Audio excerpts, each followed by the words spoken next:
Baik, Assalamualaikum warahmatullahi wabarakatuh. Perkenalkan, nama saya Dea Tri Tintiani, NPM 50212. Di sini saya akan menjelaskan komunikasi verbal dan nonverbal. Sebelum kita mengetahui apa itu komunikasi verbal dan nonverbal, kita harus mengetahui apa itu komunikasi. Komunikasi adalah sekumpulan seseorang atau sekumpulan organisasi, masyarakat yang menciptakan dan menghubungkan informasi dengan lingkungan sekitarnya. Komunikasi sangat berperan penting bagi kehidupan karena komunikasi mencangkup beberapa aspek kehidupan.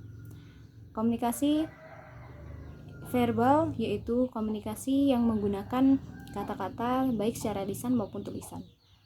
Komunikasi ini sering digunakan seseorang untuk mengungkapkan perasaannya, seperti emosi, pikiran, gagasan, fakta, dan informasi serta penjelasan. Komunikasi ini juga sering digunakan untuk seseorang bertukar informasi atau pemikiran. Setelah kita mengetahui apa itu komunikasi verbal juga memiliki unsur.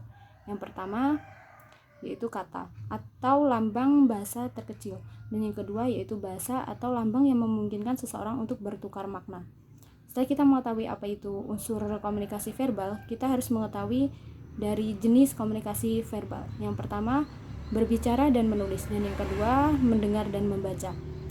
Nah, setelah kita mengetahui apa itu jenis komunikasi verbal dan unsur, komunikasi verbal juga memiliki karakteristik. Yang pertama, jelas dan ringkas.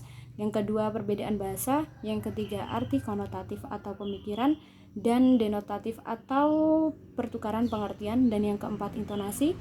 Kelima, humor. Dan keenam, percepatan dalam berbicara.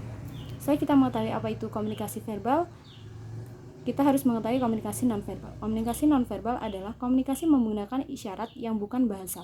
Komunikasi ini sangat berpengaruh kepada si komunikasi, karena komunikasi nonverbal menggunakan isyarat atau simbol yang sangat susah ditafsirkan. Seperti kita mengatakan ya, tapi menggunakan isyarat dengan kita menganggukkan kepala. Komunikasi nonverbal juga memiliki jenis. Yang pertama yaitu sentuhan, yang kedua yaitu komunikasi objek, yang ketiga yaitu kronemik atau komunikasi nonverbal yang digunakan ketika menggunakan waktu, yang keempat yaitu pronemik, yang kelima yaitu gerakan tubuh, yang keenam itu vokalik, dan yang ketujuh yaitu lingkungan. Setelah kita mengetahui jenis dari komunikasi nonverbal, kita harus mengetahui karakteristik komunikasi nonverbal. Yang pertama yaitu komunikatif, yang kedua yaitu kesamaan perilaku, yang ketiga yaitu artifaktual, yang keempat yaitu konseptual, dan yang kelima dapat dipercaya, keenam dikendalikan oleh aturan. Nah, komunikasi verbal dan nonverbal ini juga memiliki perbedaan. Yang pertama, komunikasi nonverbal lebih dapat dipercaya. Yang kedua, komunikasi nonverbal memiliki banyak saluran, sedangkan komunikasi verbal hanya memiliki satu saluran. Dan yang ketiga, komunikasi verbal adalah diskret, dan sedangkan komunikasi nonverbal dapat terus-menerus.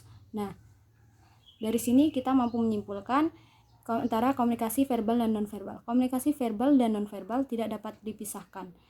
Artinya, komunikasi verbal dan nonverbal saling bekerja sama untuk membentuk makna, namun keduanya juga memiliki perbedaan. Baiklah, hanya itu yang dapat saya sampaikan. Saya akhiri. Wassalamualaikum warahmatullahi wabarakatuh.